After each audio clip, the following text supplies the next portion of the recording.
Hey everybody, I'm Rick. Welcome to Talking Habs. It's Saturday Hockey Talk. I'm just getting ready. I'm running a little late. See you in a minute. Hey everybody, I am Rick. Welcome to Talking Habs, where you get your daily fix of Bleu Blanc Rouge. All right, so we have no hockey tonight. I'm not in the greatest mood tonight. So you catch me on a bad night, but show must go on, so we're going to do it. I've got a bunch of things prepared. I want to take a look at the overtime goal for Chicago and whether that was a good call or a bad call, and the reasons why. It might be either or. I have a bunch of other things. So we'll get into that. I just want to say hi to Habs Guru. Was here earlier. I don't know if he's still here. Hey, Habs Guru. Hey, Kelly, how's it going? You're the first live comment tonight. Thanks for being here. I appreciate it. Yeah, so it's a bit of a trying night for myself. Nothing horribly bad or anything. Just, one of those days, the pandemic catching up to me and everything. Like I said, we have the we're going to talk about the that call. It's a kind of a two part call because there was the goal that was allowed at the net, the crash at the net off the mooring, all that. And then there was the call for the offside or onside, and so there's two things to go over. I've got I'm going to break it down. My idea here tonight is to not only have Saturday Hockey Talk, but I'm going to use I was going to do this in a video today. Things came up, I wasn't able to. So I'm going to try to do this in a way that it would be like in my video, and then I'm going to edit it and put it into a video. And we're going to try to do that tonight. So Habs Guru, you are there. Awesome. Thanks for being here, buddy. Appreciate it. And Furious Flea, how's it going? So we'll wait, we'll a couple more. I'll tell you what I got up. We're going to talk about the potential new GM. There's a little bit of news there. There's a couple guys rejoining the team. There's the overtime goal. I'm going to show you the rules for those two decisions. There's the slew foot on Cole Caufield that was missed by the refs. And that's it. And then we'll talk about stuff. But I'm going to go through it kind of like I do a video. And we'll see if that's interesting. We'll wait for a few more people. There's only 5 in here. But it doesn't really matter. We'll wait another minute. I'll start. It's time for a smoke. I just need that today. Having one of those days. This pandemic's not easy on anybody, I've got to tell you. And the weather here is just, it's freezing. It's crazy, the cold. So we're getting our share of the freezing cold. And then on Monday, by the way, speaking of that, since we're doing this, Monday I wasn't supposed to do the game. My dentist appointment got pushed back a couple of weeks, which turns out to be good because we're supposed to get 20, 25 centimeters of snow on Monday. So I don't know that I would have been able to go anyway. I'll be doing the game. It's at 4 p.m. So look for that. So that won't, so we'll be getting that game in instead of not getting that game in. And what else? There's any other news that I've got? Nothing particularly. I don't know. Saturday night. What are you gonna do? Hey Brad, how's it going? Come on, Montreal. Well, you know what? I can guarantee you this: Montreal will not lose tonight. They won't lose. That I can guarantee. They were supposed to play New Jersey at home. That got canceled. I can't say that there's anything that makes me say that at the end of the month, I think on the 27th, 29th, and 31st, there's supposed to be games here to end the month in Montreal. Still no word whether that'll happen or not. They're still on the schedule, but I guess they're hoping that fans will be allowed in the stands.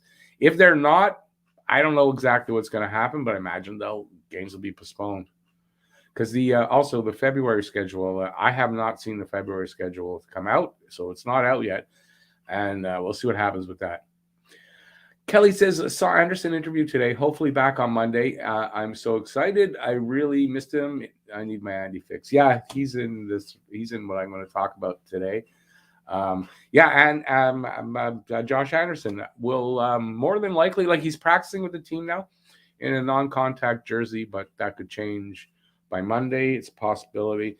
Paul Byron was supposed to join the team today too. I didn't hear that he did or not. So we'll see if he'll be back on Monday too. So that's going to be what I'm going to talk about. So I guess we'll get to that in a sec. I'm just doing this here. And we'll see what you guys have to say. Is Kent Hughes the front runner for GM? BNL, that's really, first of all, thanks for coming in. Appreciate that. It's a good question. I'm going to talk about it. It's going to be, I think, the second or third story I'm going to deal with. So we'll talk about that. But apparently, I don't know about front runner, but apparently he's back in the running. So there's no clear idea yet. There is some news about Matthew Darche, but I don't know that it means anything. But we'll talk about that. I didn't actually write it down, so I'm going to write that now. It's something I just found out about. I'll just give me a sec. I got to write one more word, and so I don't forget to talk about it. There you go. This is the least amount of hockey that I have watched since 2004. You know, if the rest of the season comes off, we're going to get a lot of hockey in the next 3 months. So, you know, February, March, April, going to be a lot of hockey there. Hey, Jay, how's it going? So, yeah, I mean, it's remember, February, if you look at the schedule, there's 2 games, at the beginning and at the end of the month, but that's going to be filled in when they make or release the new schedule for everybody. From what I understand, the All-Star game, which I think was scheduled for the beginning of March, is tentatively scheduled, I think, for the 5th of February or that weekend. So, and that's not on, if you look at it, it's not on the schedule because they would have been preparing to go to the Olympics at that point. So there were no games there. So there's that. Excuse me. Just in a sec, we're going to get to the show. Let's get to the show. By the way, just in case, Lou, if you're watching, my apologies for earlier today. Don't want to forget that. Because I can't tell everybody that's watching. I can only tell who is talking in the chat. Although there are, there's 10 now. There were 11. So, All-Star game, why? I kind of agree this year, but you know what? By the time the All-Star game rolls around, things might have normalized somewhat, and we'll be back to the way it was like at the beginning of the season, with so many of the players having gotten COVID in the NHL, not just on the Habs. You know, it's unlikely for a month or a little bit more that they would get, reinfected again. It could happen, just not usually that quickly. So, it's probably going to be settling down, and we'll probably get through all that. So the All-Star game, I kind of ask that almost every year. The All-Star game's kind of not really for us adults. It's kind of more geared for the kids to attract new fans of the young variety. And,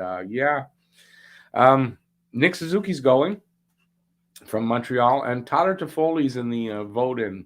You can vote the last 4 players, I guess, to go to the All-Star game. They have a campaign, and I know Toffoli's there. I mean, is he an All-Star this year? No. Nick Suzuki's not. There's nobody on the Habs that's an All-Star. So the question's out there now about the All-Star game is, I think Nathan McKinnon put this out there as far as a big-name player. It's supposed to be an All-Star game.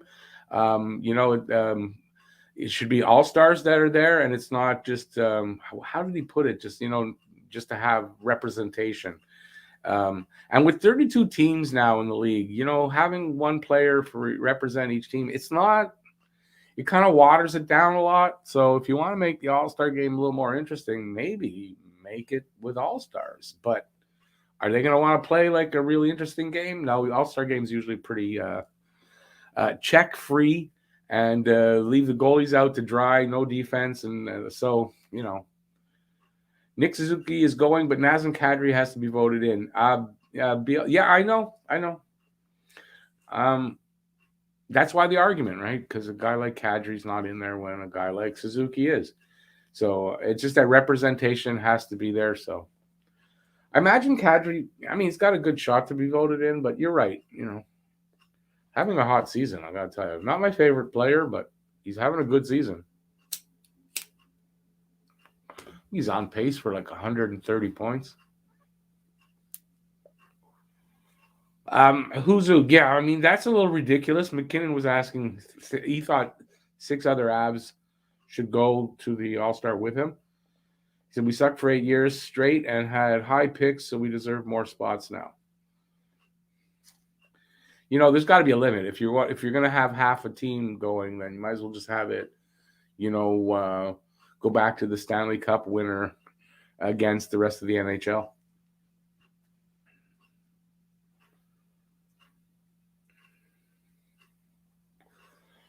Kelly, there's always snubs, though, right? Every year. There's always players that, people think should go, players that people think shouldn't go. So either they, if they revamp the All-Star weekend and the way they do it, I guess, but are they going to do that? I don't know. I would imagine as far as the ownership, right? Every ownership group, they all want representation at the All-Star game. So I don't know how it'll go. Let's see. We're up to 12 people. Hey, welcome in everybody. So I'm going to get to, as I was saying, if you weren't here at the beginning, I kind of was going to do a video today. I've got a bunch of information. All Habs. It was supposed to be a Talking Habs news video. I might still do it if I can edit it out from here. So I'm going to do a video basically. I might not take a lot of questions during it. It's not a ton of stuff. It's just a page of stuff. And we're going to look at the overtime goal.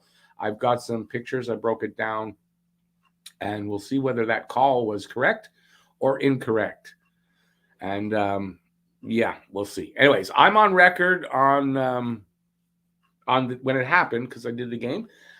I got it wrong on one of the two calls. I got one of the calls right, and I got one call wrong. And I'm going to explain the rule and why it was the calls that were made on the ice were either right or wrong.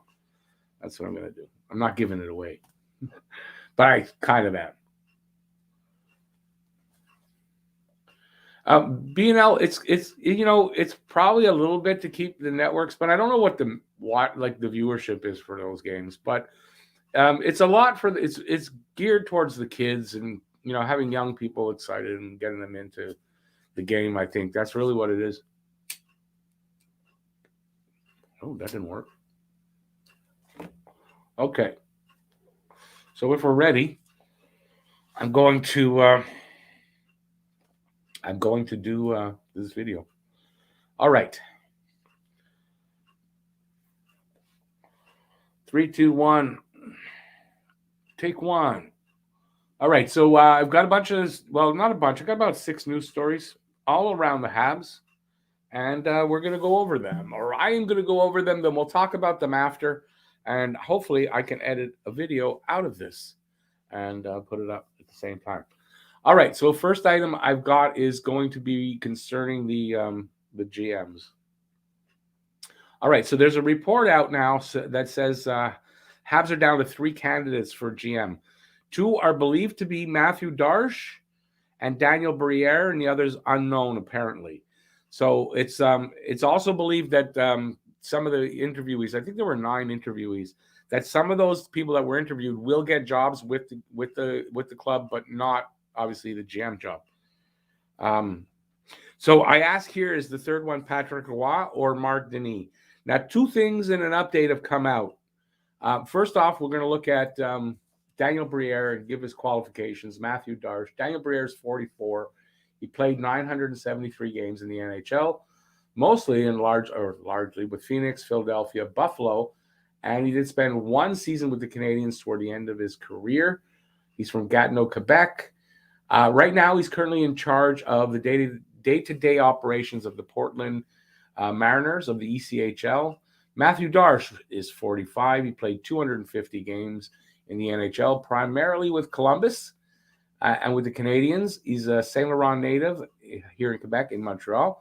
Is currently the director of hockey operations for the 2-time Stanley Cup champion Tampa Bay Lightning, and is probably the most qualified of the candidates as far as for GM of all the candidates.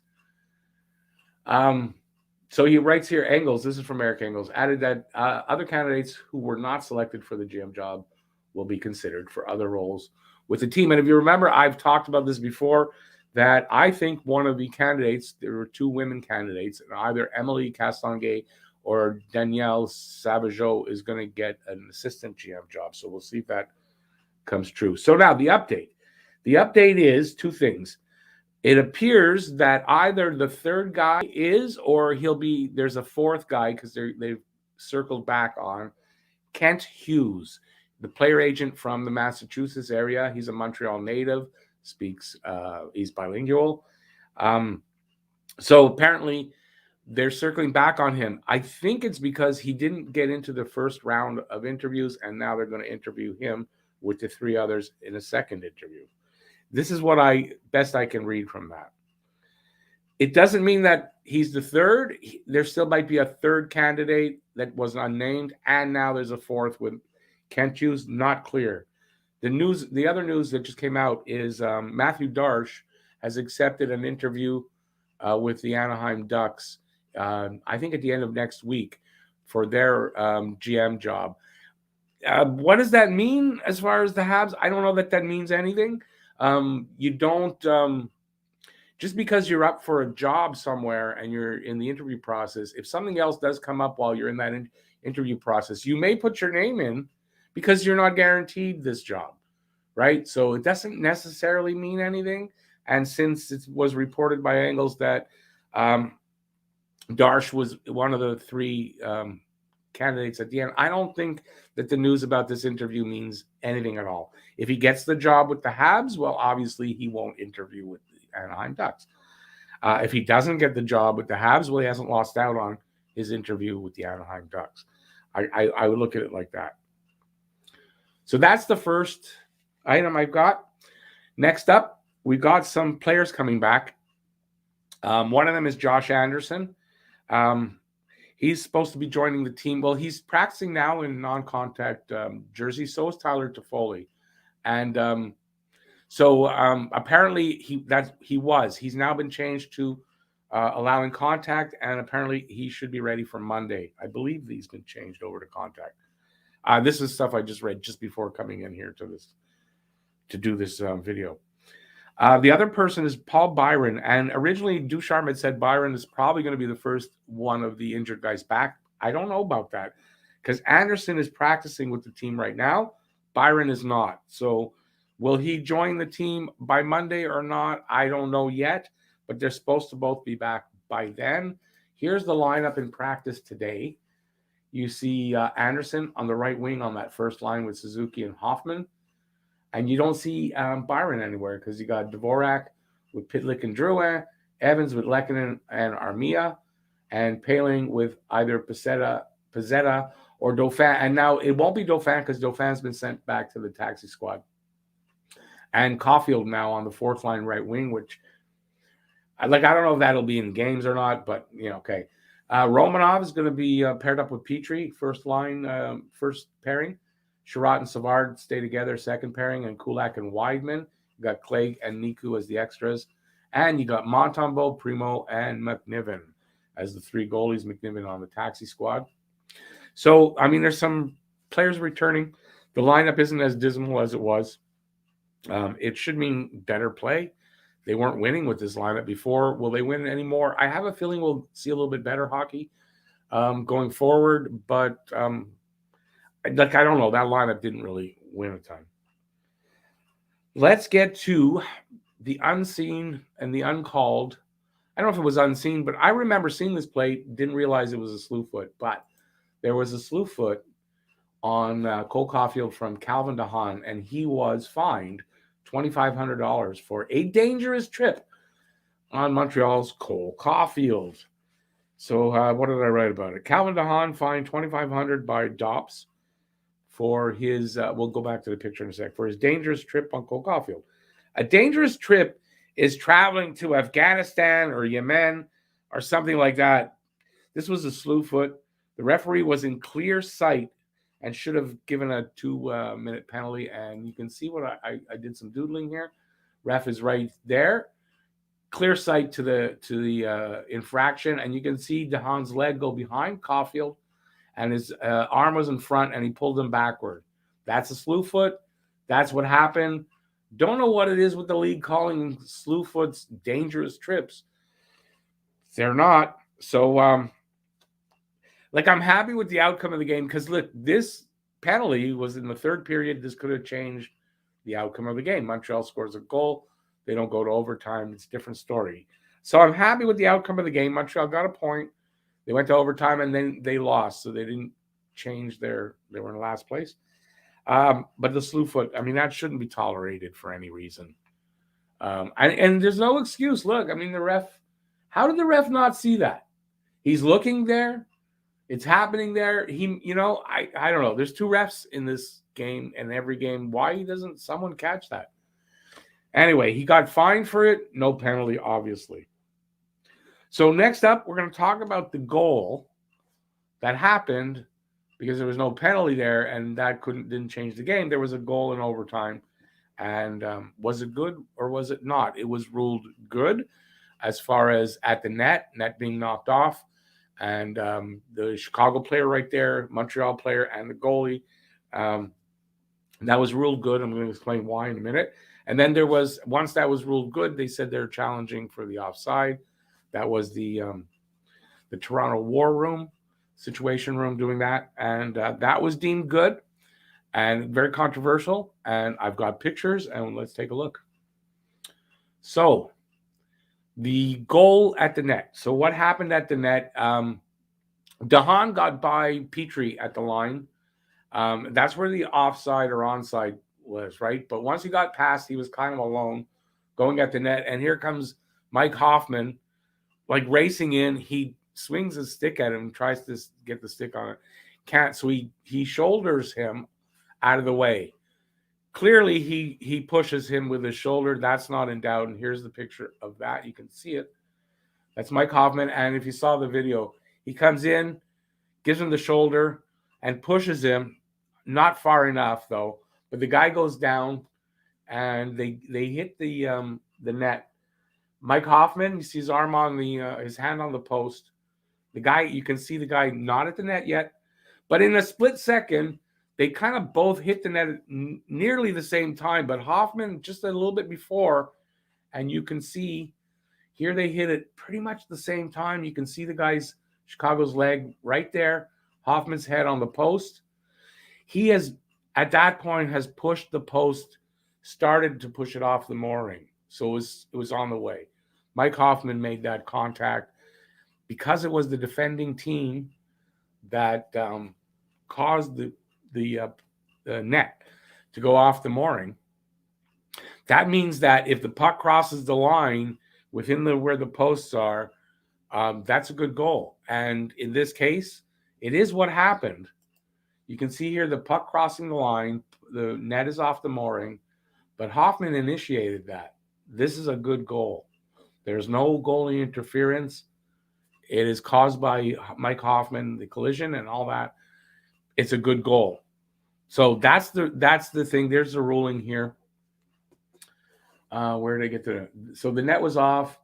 Isn't a legitimate reason to disallow this goal because clearly Mike Hoffman knocked the net off. There's a rule. There's the rule here. In the event a goal post is dislodged by a defensive player prior to the puck crossing the goal line between the normal position of the goalpost, the referee shall allow the goal to stand, and that is what happened. No matter how you look at it, and I've seen it many times, but that is what happened. I got that wrong in the game broadcast because I thought that was a good goal. I mean, a bad goal. That should not have been a goal. That was a goal. That was the right call, and that should stand. Then they said, well, we're challenging it for offside. Here's the offside rule.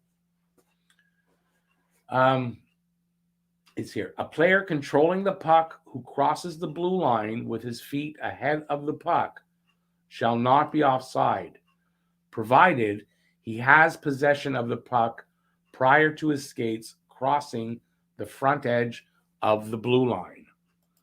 Now, this is a bit of a new rule. So for you guys that know this, that are my age or even, a little younger, the way he crossed the line a few years ago was a clear offside. There is no way other to look at it. The rules changed, and now you can have your feet ahead as long as your feet don't cross over that line completely until you have possession of the puck. Possession of the puck just means that the puck, he's in control of the puck as he's crossing the line until the puck is fully across the line. He can lose control of the puck once it's over the line, as long as it was right around his stick or on his stick as it crossed the line. That is what happened. It's exactly what happened. Just as he got the puck and he got it across the line, it did bounce off his stick, but he was in control of it as he crossed the line. And that's the new rule. So it's a good call. Here's to illustrate, right? He picks up the puck, and this is at the point, I did this myself. This is at the point where the puck touches his stick. His foot, if you look at the top circle, his foot is still on the line. It's just right at the edge, but he's still on the line. One of his skates is hovering over the blue line. So that's right there. That's onside. When he crossed, that's where the puck was over the line and it was just off of his stick. That's okay because he got the puck over the line. This is a good call as the rules stand today. 3-4 years ago, I don't know when they changed it, this was not a good call, or it wouldn't have been made. This call would have been called back. The goal would have been called back. As it stands, the new rules today, it's a good call. So the goal stood. It should have stood. We lost the game. So, yeah, it was a good goal. And I thought, when I called it during the game, and I said I thought that guy had control of the puck, I didn't know exactly everything in the rule, and I thought it was just based on once he crossed the line, even though the puck was a little bit off his stick, he still had control of it, even if he lost it even 2 seconds later. But he did. He had control of the puck. It's a good goal. The call was good. The refs did not try to screw Montreal. The call was good. And when you think about it, if they tried to screw Montreal, they would have called that goal back and given Montreal an opportunity to win the game and getting the extra point and not helping them stay at the bottom, whatever. That was a good goal. I don't know what you guys think about it. We're going to get to it in a minute because I think that's all I've got. What do you guys think? Sorry it took so long.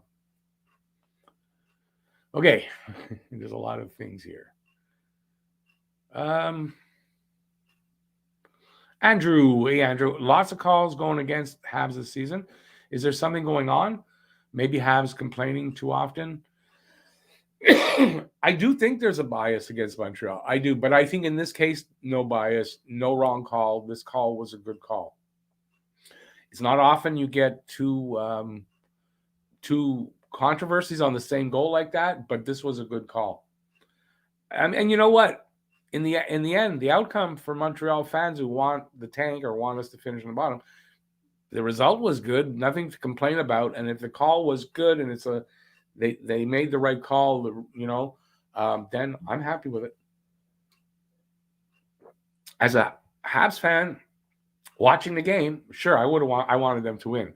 But in the end, as long as the call was good. Jim King, overtime goal was legal at the net, but I'm not so sure about the non-offside call. Did the scorer have control at the line, or did he receive a pass in an offside position? Yeah, but that's the whole point, right? He doesn't. When it's your idea of what control of the puck is.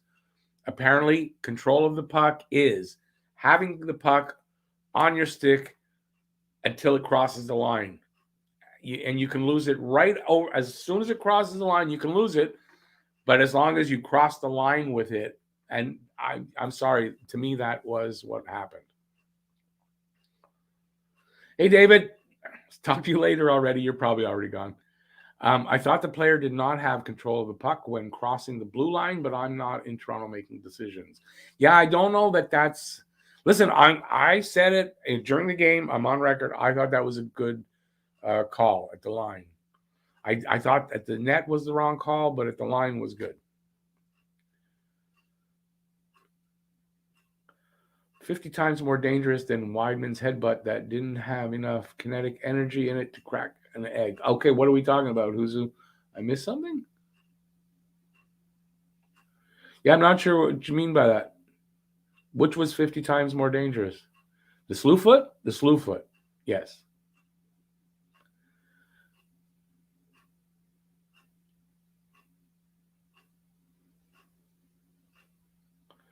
Yeah, Andrew says when refs don't make a call that the DOPs fine or suspend after the fact, the refs should be fined. They should be, they should be whatever, however they judge them. Yeah, it should be there. That goes against them in their record. NHL should adopt the KHL method of dealing with officials. What's that? I don't know what that is. Firing squad? It's just a joke. Oh, yeah, I didn't see that. Andrews is the same thing. What's that? Firing squad? I must have seen it. You don't realize it subconsciously because I said exactly what Andrew did and I didn't realize it. There's been 30 plus such goals in the last 365 days, and none have gone in our favor. That's the problem. He did not have control on the offside. Listen, you know what? That's fine. I mean, that's your opinion. My opinion was that he did, and the goal is good. They review refs' performances and can be demoted to lower league in the KHL. Yeah, well, they should do that here. I agree with that. Yeah, Huzu, I thought you meant the slew foot. So yeah, I mean, that's what I got. Hopefully that makes it into a video. I don't know. I kind of think I didn't do a great job on that. I might want to redo it. We'll see. But I think that goal is going to remain controversial for a long time. There's really no need on that particular goal. I think the issue is more of what Huzu's got there about, in the last year, there's been a lot of incidents where Montreal just doesn't get the call. I agree with that. I just don't agree here. But I do agree in general. Yes, there's a bias there. I'm going to agree with that. So refs suck. It just, sometimes they do get it right. And I really think in this case, they got it right. I mean, where you could argue is where that puck crosses the line. I agree he kind of loses it there. But the rule is as long as it crosses the line before he loses control, it's a good call. It's a onside. And that's what happened. Just because the puck was just off his stick, that doesn't mean the guy's not in control of that. I'm sorry. I don't know that you can judge that. And it happens so fast that, I think that was a good call. But it is controversial. I think different people are going to see it different ways. And, that's fair and that's fine. I get it. So, I mean, don't come down hard on me because I think that was a good call. Because you know what? Maybe you're right and it was missed, but it's so infinitesimal that where it happened that I don't know that you can call it anywhere, any way else, any other way. But that's just me babbling away here. So,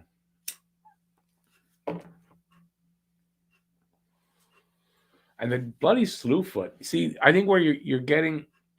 So with what Huzu said about just not getting calls, how does that happen with that slew foot where the ref is there? There's nobody around these two guys, and that happens. That to me is definite bias on the ref, just overlooking a slew foot, right? Because how did he not see that? I don't know. And slew foots are dangerous. Not in this case. Caufield, nothing bad happened, but they are dangerous in a lot of cases, and they're not allowed. I mean, that's a definite no-no. He's lucky he didn't get a suspension. I do think that if Caufield did get hurt at all, he would have been suspended for that.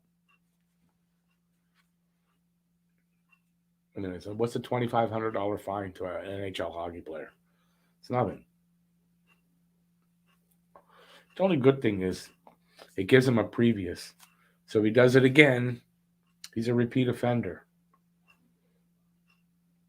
Was the ref Chris Lee? No, I don't know. It wasn't. But you know what? I think Chris Lee was the ref in the Boston game.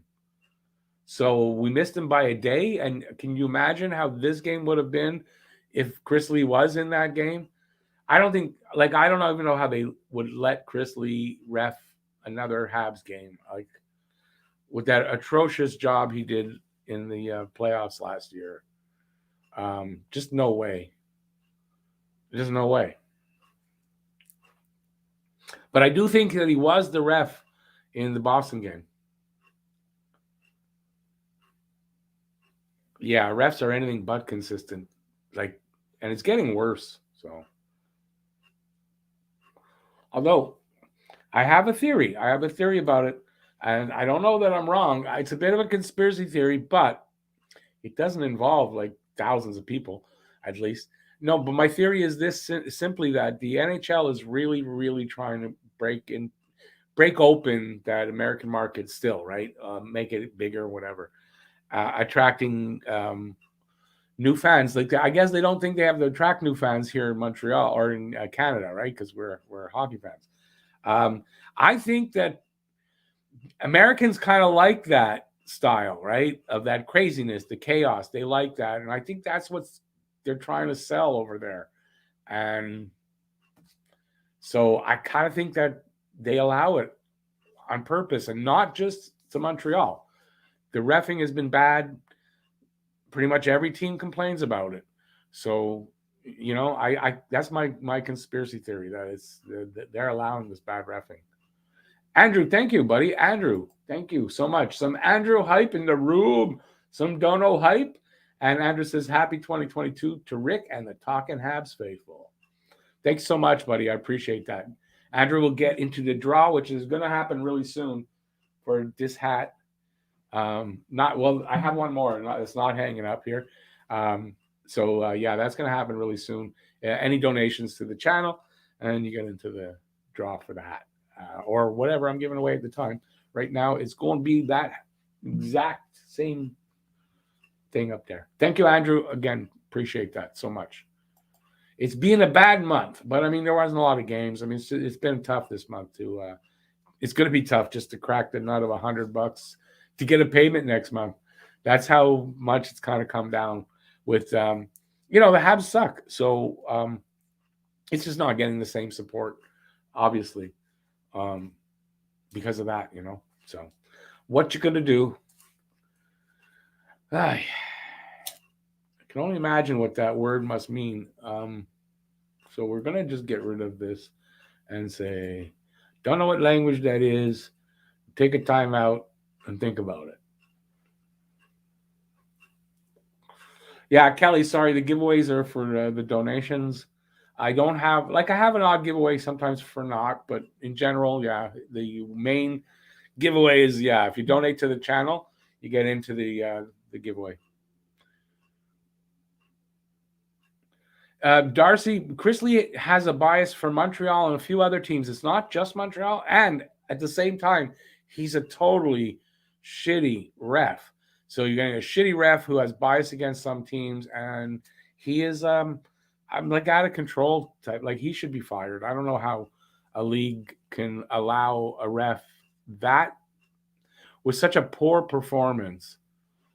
Even if it's just against one team, I don't think you should allow a ref to have any kind of bias against anybody. But like I say, I think the league thinks it sells and attracts fans in the US. I really do. That's my theory, and I'm sticking with it. I mean, it's the only thing that kind of explains how poorly, like how the drop-off in the reffing. I always thought reffing was bad, but the drop-off in the last 4 or 5 years has been huge, how bad it's gotten. But I've been watching hockey for over 50 years, and I can't remember a year where I liked the refs. No, definitely not. Especially being a Montreal Canadiens fan, it seems like they always had a thing against the Habs. But I'm quite sure most fan bases would tell you the same thing, that they always think that the refs are against them. So we'll see how it works out. But I really think that the NHL doesn't crack down on them because they think it sells in the States.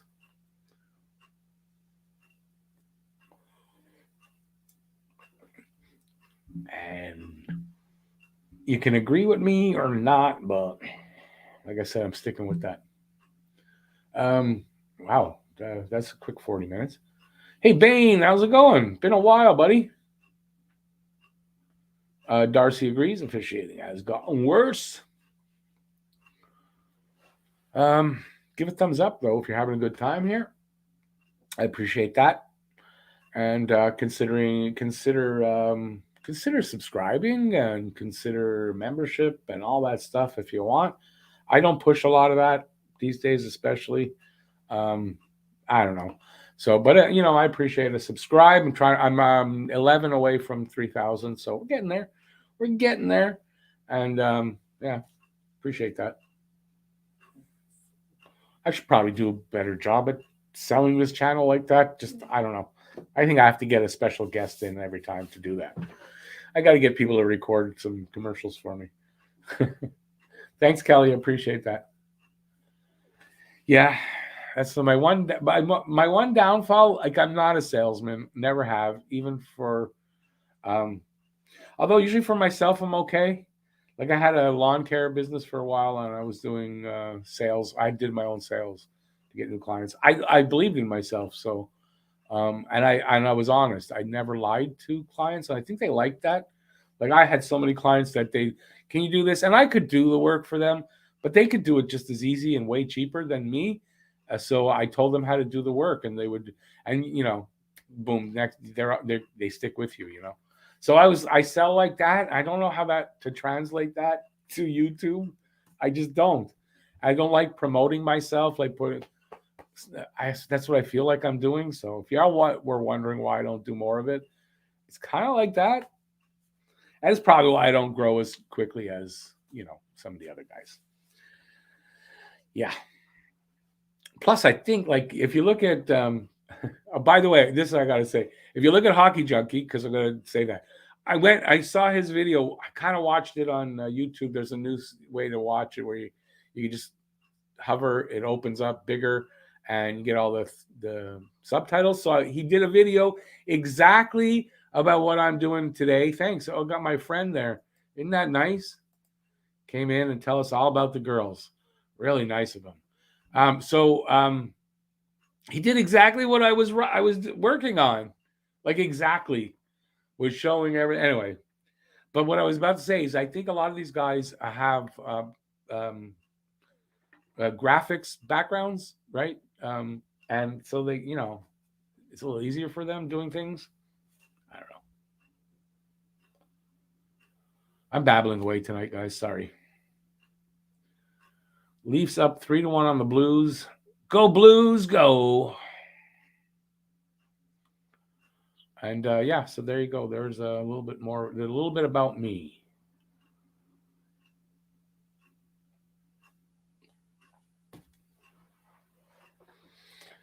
Haven't seen our friend over there that I just blocked. I don't know how. I guess it's a bot. Bots can redo. I don't know how many email addresses you could have, but I guess bots figure out how to screw the system and keep coming back. I got to find new protection for that. Better filters. But again, it all comes down to money, right? Even YouTube. Yeah, you can do this for free and all that, sure. But when you start to grow and you want to do new things, you need to have the money around to do it. So I'm just waiting on my lawsuit. The money should be in any day now. There'll be some new improvements when that happens, and yeah, hopefully that'll happen soon, and we'll go from there. Bane, you're cooking a chicken. I am going to have chicken for supper, but I'm going to have, I think, lemon chicken. It's Chinese though, not Indian. I don't eat Indian food because I don't know. I don't like curry, so that's why I'm not a big Indian food person. It's nothing to do with I don't like. You know what I mean? I'm not going to get into that, but it's just I don't like hot food to that extent, and I don't like curry at all. So yeah, I'm having Chinese after. It's frozen food. It's nothing big. Kelly, you don't have to apologize anyway. Listen, we've got Leafs fans that come in here on a regular basis. That's fine.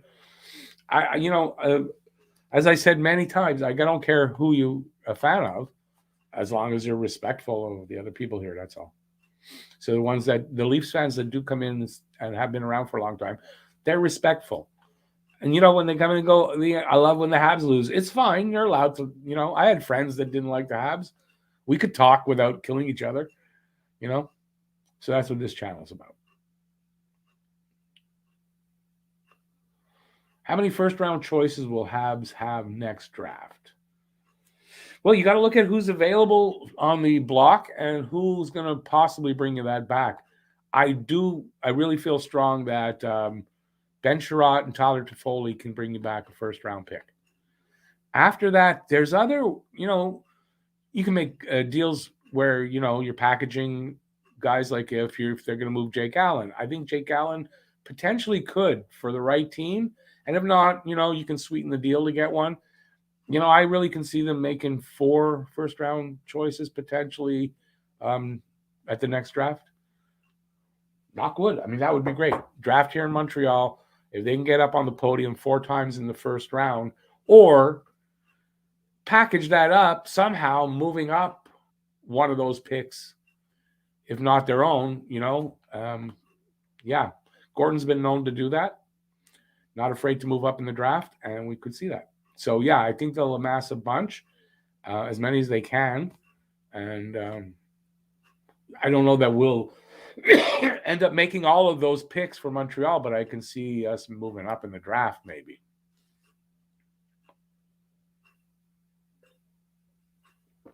Turkeys are $50 now. First of all, turkey season's done. You're a little late on that, but really, you're talking about a big turkey, though. Last time I cooked anything bigger than a 12 or 14-pound turkey. I haven't. So yeah. Kelly's making spaghetti.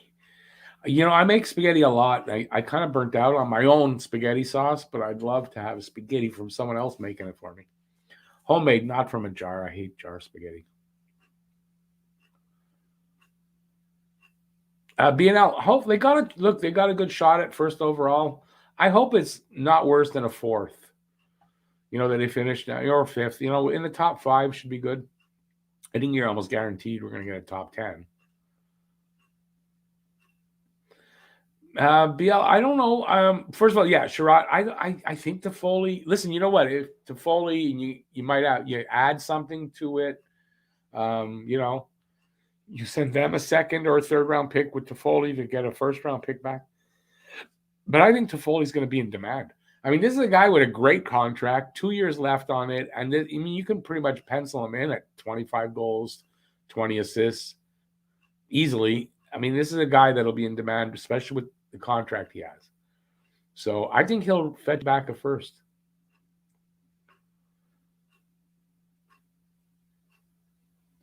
Andrew, you're right, but remember, McCarron, LeBlanc, Louis LeBlanc, and Nikita Sherbak, they were all later round picks, right? So that's the whole value of getting into the top 10, right? None of those guys were top 10 picks. If I'm correct, LeBlanc was the highest at 18, I think, was an 18th overall pick. Sherbak was in the 20s, as McCarron was, 25, 27, something like that. And there's a big difference. Top 10 and then just 20 to 30 area. There's a huge difference in the quality or the chance, the percentage that makes it. And if you're looking for like elite player, you got to be in the top 5. Hockey fan guy, listen, yeah, you're fine with the opinion. I just disagree. It was a good call. I broke it down. I'm not going to do it again. I'm going to either redo it for a video, or I'm going to re-edit that into a video. But I broke it down and gave the ruling, like what the rule is in the rule book, and it was a good call. Do I think if Toffoli is moved, will it be at the deadline? I want to say probably somewhere leading up to the deadline. I think Toffoli will go before the deadline. I don't know exactly how. Like Sherratt and Toffoli will go. if I'm a team looking to add them, yeah, I'd want to get ahead of the game. So, yeah, Darcy Toffoli should be in high demand. Like Sherrod. We know Sherrod is. Toffoli will be too. As quite frankly, I think so will Jake Allen. Problem with Jake Allen is goalies don't always bring you back a big return. Will he bring back the return that we think he should bring back? That's the thing.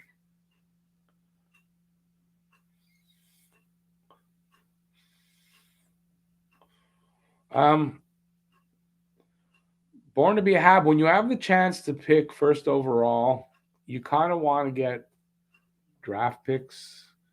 I'm not saying that we won't, and I think we'll get some of these guys you're talking about. He says, I like prospects that were drafted a year or two ago and further along in their development. And, that's fair enough. But, I think they'll pick up some of those guys in the next couple of years. You might get some of those in the off season.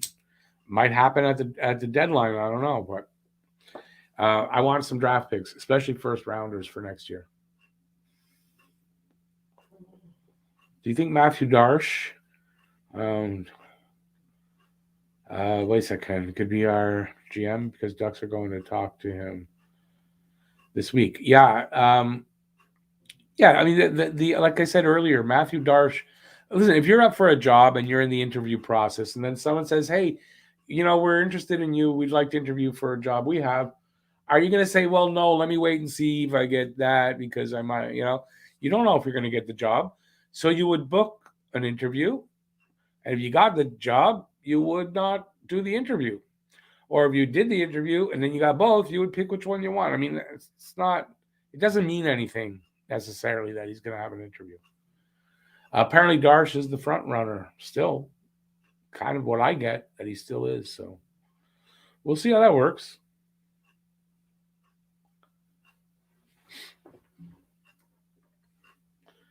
And I don't know how it'll work out. I think Darsh is probably the front runner. Apparently, though, Kent Hughes, which I don't see how they hire Kent Hughes. I'm not saying that he's not qualified. I just don't see how you sell the name. I live here in Quebec. I don't see how you sell the name after hiring Jeff Gorton, and then your GM is going to be Kent Hughes. I don't see how you sell the name here in Quebec to have two English guys at the top of your running the team like that. I'm English, so I could say that. I don't see them doing it. It's going to be a real tough sell to this fan base, the French side of the fan base. And not to all the French side. I'm not saying every French person is going to say no. But there's that, and the media, the French media, they're not going to like it. I know it. We'll see if I'm right or wrong. Hey, David, welcome back, buddy. Darcy says he has a feeling Briere will be the GM. He's definitely in the running. You sell it with results. I get that, but yeah, I'm sorry. I don't see it happening. When are the results going to happen? 2-3 years down the road? You think they're going to be patient with this guy? No, not happening. And if I'm wrong, I'm wrong. I could be wrong, but I don't think so. You think Ducharme will be back next season? I don't. I do not. If they bring Ducharme back next season, all hope is lost. I mean, how could you bring Ducharme back? I don't see it. Unless he turns this team around, so that they're, I don't know, crazy good. But then how many of these guys are going to be back? I don't know. It's not happening. Hey, David, no problem. I think a lot of people are probably doing football tonight. Babe, what do you mean too many lineup mistakes for Ducharme? Yeah, Ducharme. I can't see him being back. It'd be a huge mistake to bring Ducharme back, in my opinion. With the way he's been coaching, the just the lineup, the way he puts the lineup together, I don't 100% get it. And I don't know. For me, it's just, I cut my losses with his contract and run. Because I can't see him turning it around. But we got 46 games to go, or 45. I'm not sure it was 45 or 46. And we'll see what they play like by the end of the season. But they're going to start moving guys out. I gotta think they're going to have to make a decision on a rebuild or a reset or whatever. If you're doing that and you're looking at Ducharme as your coach going into next season, I don't know. How do you look at it? How do you decide what to do? I think the new guy, whoever they name as GM, will probably be allowed to make the decision, the basic decision on a new coach with the approval of Gordon, I would think, and bring in his own guy or his own coaching staff. And that's the way that it usually happens. Hockey fan guy, I think I'm not sure if Patrick Roy is that third guy. They don't want to say his name. They don't want people to get overexcited and whatever. I don't know, but I kind of think he is out, but I don't know. Baby, I heard a good why that might be. I don't totally disagree with you, obviously. I think Caufield, if you're going to have him here, he should be playing higher up. But the reason he might be on third or fourth line is that he really shouldn't be here. They know it. And he's here only because of he's still here because of all the injuries and COVID. And once everybody's back, he'll go down to Laval. We'll see if that happens. Otherwise, he just keeps getting pushed back. And that theory actually holds water when you think that they did just push him back possibly to the fourth line as more people come back. So we'll see. But I think if he's going to play third, fourth line here, no, he goes to Laval. Let him play on first line down there. Get his confidence back. Ducharme will be back as a special consultant or something. Well, I think what you're thinking of when you say special, I think you're thinking like special ed. When we were in school and the special ed students, and like maybe like but I don't have that in hockey, so I don't know. Who will be coach is the big question. Who's going to be available? What they're looking for in a coach as far as does he have to actually be French? Does he have to be bilingual? They've said bilingual. If they're hiring two English names, as far as Jeff Gordon and Kent Hughes, he's going to be a French guy with a French name. That, I think, at that point, you can guarantee that. But we'll see.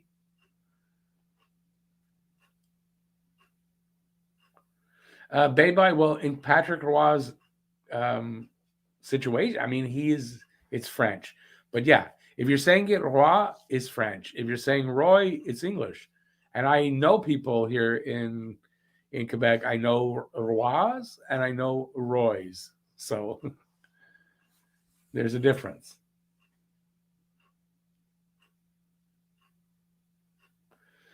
Ducharme is gone. Every GM wants their own head coach. In general, that's right. It's sometimes you'll see a GM come in and, maybe it's during the season though. And in this case, that's the way it is. And he might stick with a guy. And then, if he likes him at the end of the season, might keep him again another year. But in general, new GM, new coaching staff. Pat Roy from Colorado, big name English guy. Yeah. Darcy says he hears Roy will be offered a job, but not GM. What other job would he want other than maybe head coach? I don't see him being head coach.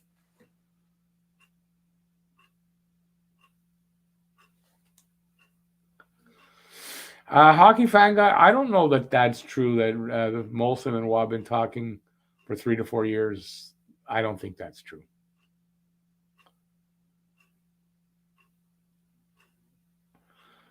Kelly, I haven't really, in my opinion, I haven't really seen that. So I don't know. He gets into spots where he takes the chance of being hit. He can get into the middle of the ice, right at the net. Like, I don't know that that's true, that he's afraid of being hit.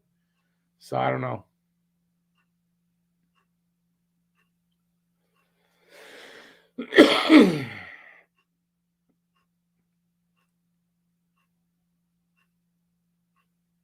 Huzu, I'll say this. That's a good point, and that's a fair point.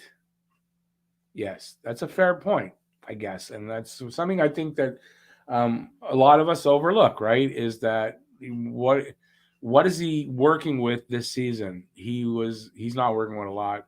And with all the injuries and COVID, it's been tough. And I'll give you that. The thing I see, there's other things you can probably point at to give you a reason to say that he should be gone, right? So it's not, but I mean, that's a fair point, without a doubt.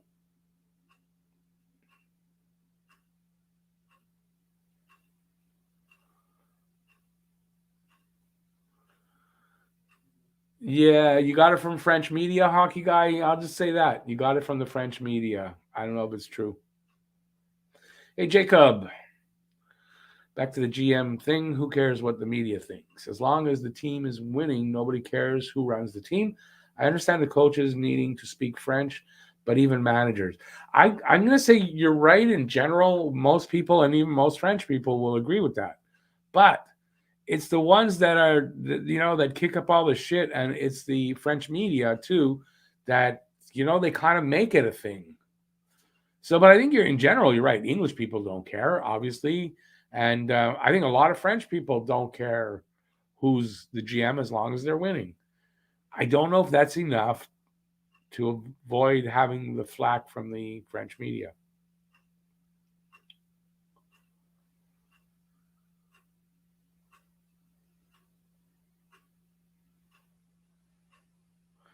Hockey fan guy, yeah. I mean, you can try to convince me all you want. No.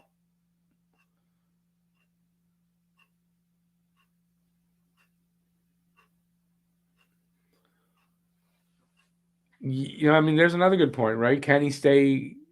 Like, can he stay after this season? I don't know, but I think it's a fair point what you made. I really do. Before,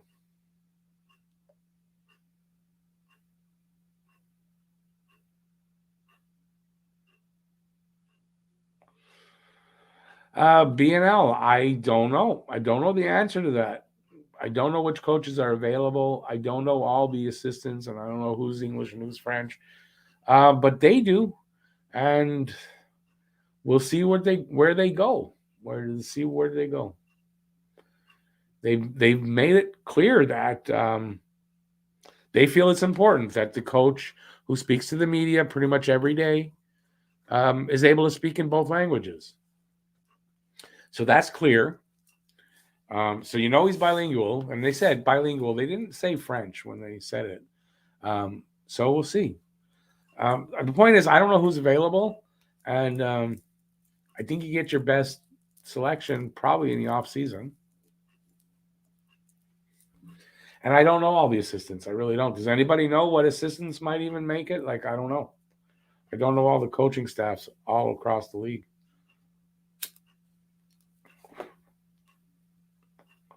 My name's not Pierre Maguire, guys. Everybody not playing well makes me feel it's on Bouchard. Yeah, it's not like I think some of it is definitely. I don't know how much of it is because it's a good point about the changes from the off season from last season to this season. Plus the injuries right away. They were not healthy. Haven't been healthy. This team fully healthy. I don't think once this year. I mean that has to be read into it, but I mean we've seen some of the decisions. Like you got to question it. Plus, the players, look at what Jeff Petrie said, right, about the system. He was confused, all that kind of stuff. He said, that's on the coach, I think. Pascal Vincent in Columbus, there's one. I imagine they're going to look at these guys if they feel they're up to it.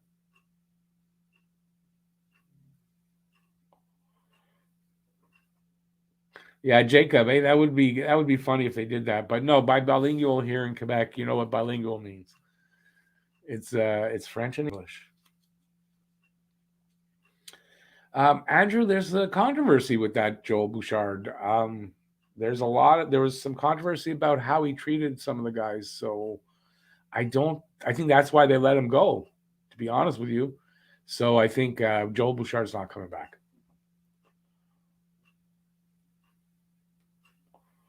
Besides, and you know what? A guy like Bouchard is not a bad choice because you want a developmental coach in the next couple of years at least, right? I don't know that Ducharme is. He's kind of supposed to have been, but I don't know that he's a developmental coach. What were we saying yesterday? He brings the mental into developmental. That's just a joke. Yeah, you can check that out. I don't know everything on that Joel Bouchard thing, but what I understand is some players had some things to say about how they were treated by him, and it wasn't favorable.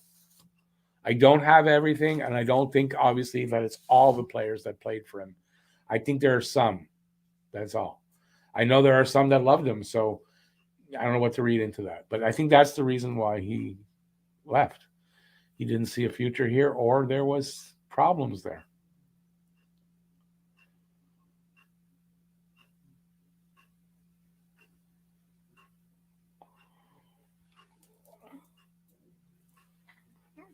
Babe, yeah, I don't want to get into that because, yeah, I had a hard enough day. If you talk about Bill 96, I don't think that's not an official thing yet, but yeah,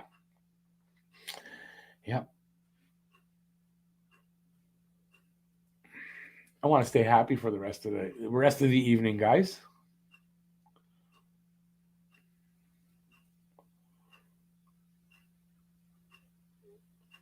Give a thumbs up, by the way, if it's been interesting enough for you. I'd appreciate that. And hey, you never know. Click on the subscribe if you haven't already. And let's see if we can get up to 3,000. I'm at, going into this, I was at 29.89. Babe, always time for that for me. Not that it's not always, I don't do this constantly all day, but there's not too many times in the day where I'll go, no, it's not a good time for that.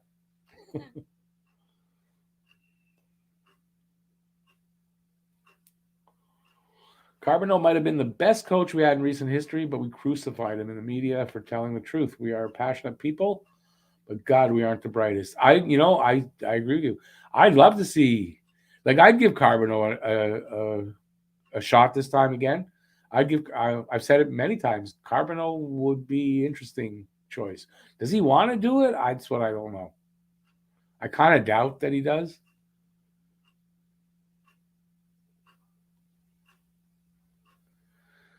Born to be a Hab. I'm not sure who you're talking about personally, but maybe somebody knows from that.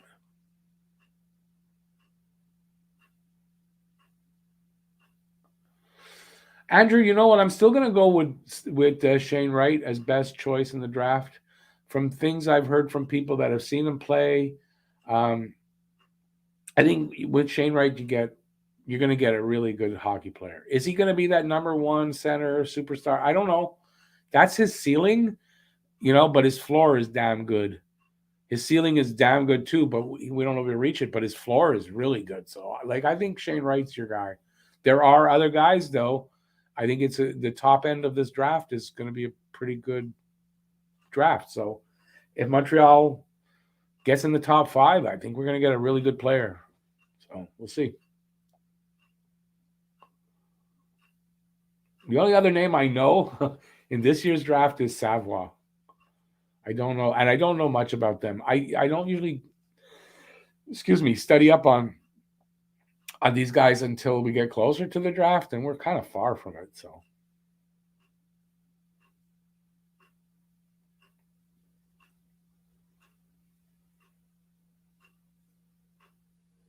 Kelly, yeah, Torts has always been a bit difficult. We know that. Even though he's kind of mellowed a little bit, he's still not the easiest coach. So, but Torts is not coming here. He does not speak French. And neither is Paul Maurice. Yeah, Maurice sounds like a French name. He's not French. He doesn't speak French. Michel and Alain, Guy Boucher. Michel and Alain who?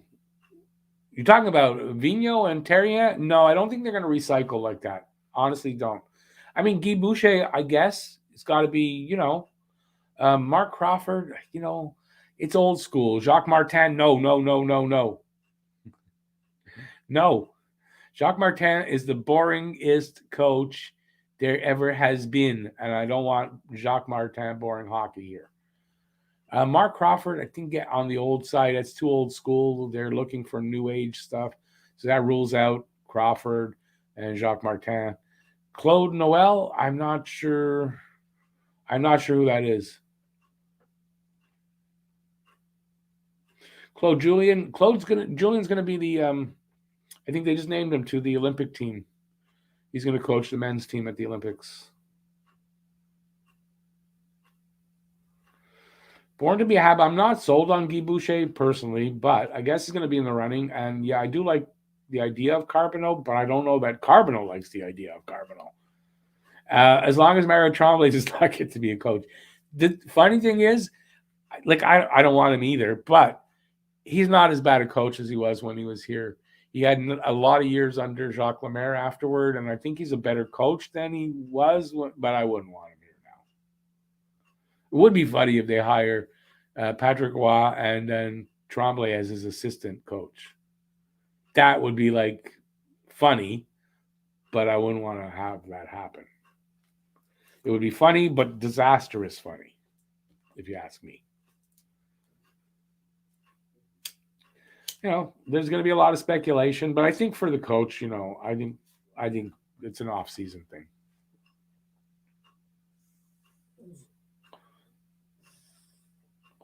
They don't want to. They don't want to. You know, you put a new coach in now, and it changes the fortunes of the team probably for the better. And then, you know, you risk that good draft pick. So I don't see why they would do that. Beba, it would be interesting having Roy and Tremblay, but they made up, right? They're back to they're friends again.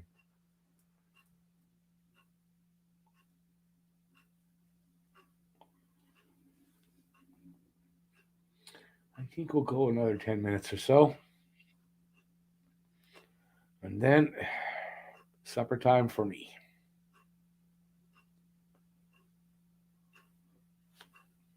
Thumbs up if you're having a good time while we wait for some more questions and stuff, because I kind of used up everything I got. I don't know what else. Well, isn't Azardine in New Jersey? Vigneault's not coming back here. And I don't see Terrien either. Like I said, first of all, look at Vigneault, not successful with Philadelphia. You might think why? Because the game's changing. I think it's time to get a coach here who's a modern era, new age kind of coach. You know, because the game's changing. Much as us old guys don't want to admit it, game's changing. It's just that's all there is to it. Claude Noel was the first coach of the New Jets. Yeah, where is he now? Just because a guy coached and he's French, I don't think that makes him a candidate necessarily. Because, like I said, I think they're looking for a particular type of a guy. And he's got to be a developmental guy. There's going to be a lot of young players here. So you got to have a guy that works well with the kids. Born to be Hab. There's another. I guess no, he's already a draft pick. We weren't talking about that. Joshua Ra looks like he's going to be a good one. Claude Noel never got a job afterwards, but so why would you want to bring him here? He's obviously was deemed not. Anyway, I don't know. I don't know who they're going to be considering because I don't know who's available. I mean, we don't know yet. Off-season, better time anyway. I guess I should do that one day. Just take a look and see who's coaching in the league, the assistants and all that, and try to figure out who they might go after. That's a tough thing to do, try to figure that out. Try to predict the next coach here in Montreal. Yeah. It's well above my pay grade. I didn't think I'd make an hour and 15 minutes, but hey, we're an hour and 15 minutes in.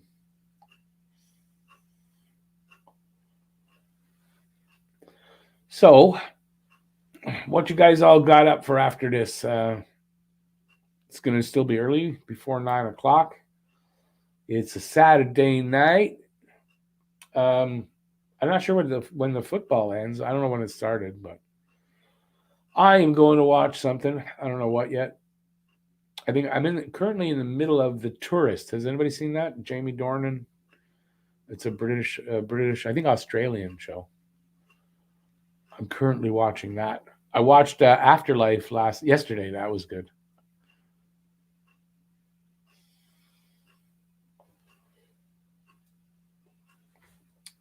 No takers on that. I asked this the other day. Has anybody watched Ted Lasso?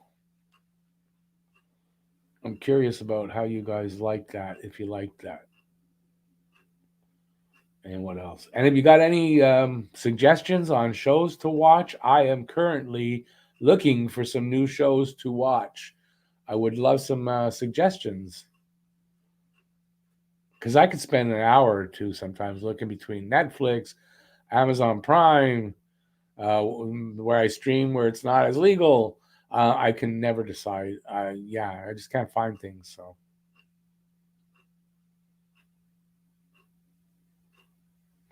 yeah, I know who Nasruddin is, hockey guy. Don't have to tell me about him. I know who he is. Wasn't he a draft pick of Montreal at some point, or in our system at some point?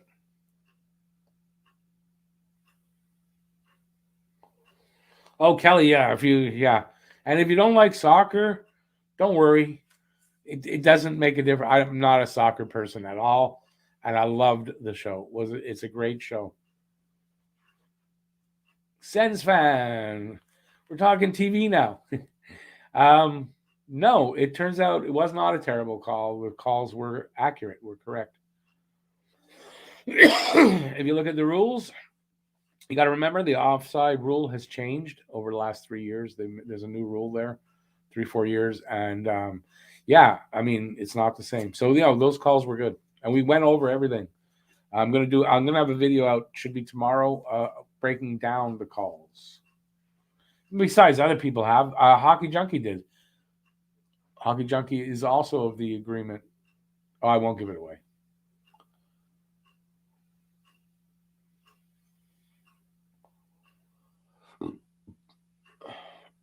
Oh, Sens fan, I would think at the end of February, I would kind of think that. Yeah, I would think fans will be allowed by then, unless there's a new variant out or whatever. Another wave. But as we get closer to the summer, we'll be back. We'll be left out of our cages once again.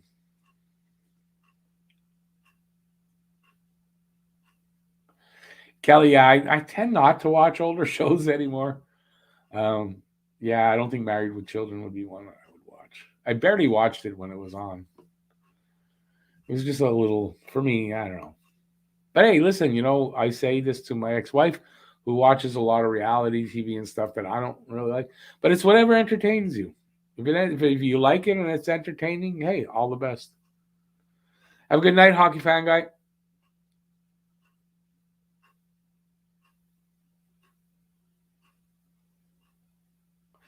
Sens fan, yeah, you would know some bad years.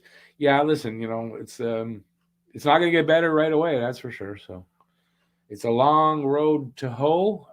Row it's a long row to hoe, as they say, that we're facing if we go through a rebuild. But I think it's a necessary road to travel. We'll see. We'll see what the decision is. The GM decision could come soon. They had said 2 weeks, but it looks like they might be ready to make an announcement by the end of this week coming. By the end of next week, I'll say, because we're Saturday.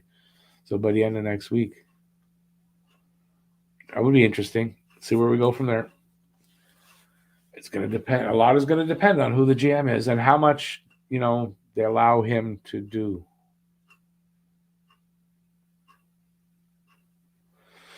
Born to be a Hab, yeah. I think Caden Gooley's going to go. Jan Mishak probably. So there'll be some. I don't know exactly how many, but there'll be a few at the Olympics. Yeah, my ex-wife Lou, she watches all those Chicago shows. Yeah, yeah, that stuff's not for me. It's just not. That's not stuff I would watch. But I appreciate it. But yeah, I'm looking more. I like more like grittier things. I guess I'm running out. Did anybody watch Ray Donovan? The movie Ray Donovan came out yesterday. The Ray Donovan movie to tie up the series. I watched it yesterday. So stuff like that, there's not enough of it on TV anymore. Unfortunately, as I get older, I find less and less to watch.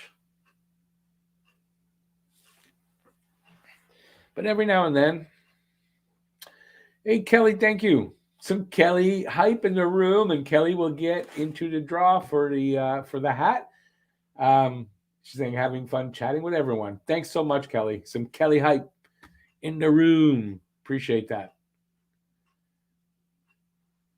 And that's the draw. It's had just like that. I got one more other than that one left, and I have one that's got to go. I still have to send it to Daryl Adams. That's going to happen shortly, and the draw for the hat is going. The next one is going to happen soon. I Born to be a Hab. Ozark. I watched. I don't know if I watched any of the second season or not, but I watched the first season. Didn't really stick with me for some reason. And I don't know why exactly. Maybe I'll take it up again. I don't know.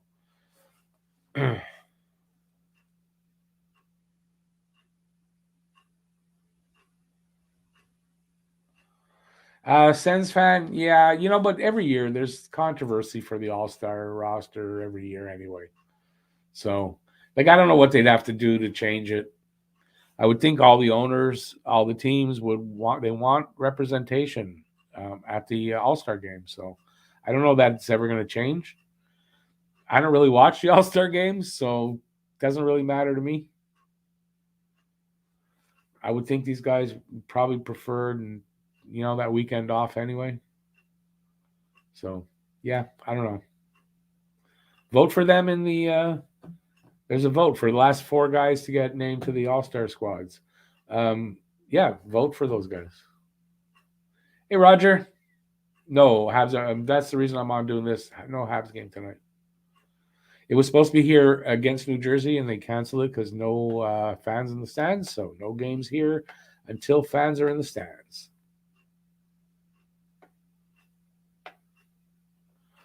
So at this point, we're looking for TV series to suggest to me to watch. And what else were we looking to talk about? I forget. Trade deadline, March 21st. March 21st. I don't know that that'll get changed or not, considering they're not going to the Olympics. Maybe the trade deadline gets adjusted. I don't know. So far, they haven't done anything with the schedule for February that I've seen. And I think I might call it a night because I'm getting hungry. And I want to end this before 9. So, I'm going to remind everybody on Monday that game that I was. Hey, Andrew. Yeah, I'm alive and kicking. The game on Monday is a 4:00 start in Arizona. I was not going to be able to do the game because of a dentist appointment. That got postponed or pushed back till the 31st of January, so 2 weeks, which is great because we're supposed to have like a shitload of snow on Monday, so that's good. So I'll be doing the game. It'll be at 4. So, like, if you're not at work, hopefully there'll be people to watch it with me. So there's that, and so that's on Monday. And I'll have a video out tomorrow about talking about that goal and whatever news there is. And I think that's it. So I'm going to call it a night. I'm going to go have supper, and hopefully you guys have a good rest of the night. The night is still young. It is Saturday night. It is the second to last night before they remove the curfew here in Quebec. Monday night, there will be no curfew. But tonight and tomorrow there still is. So be careful about what time you're out till Monday. And have a great night, everybody. And I'll see you in the next video and see you on Monday at the pregame show and the live stream. Pregame show won't be crazy early. I'll do it an hour before. So 3 o'clock for the pregame, 4 o'clock for the game against Arizona. And that's kind of like a fight to see who stays on the bottom. So we'll see if we can beat them or we lose to them. So have a great night, everybody. Stay safe till I'm back next time. And peace out, everybody. Peace out, y'all. I'll see you next time. Bye, everybody. Until we meet again. That's funny. Ciao.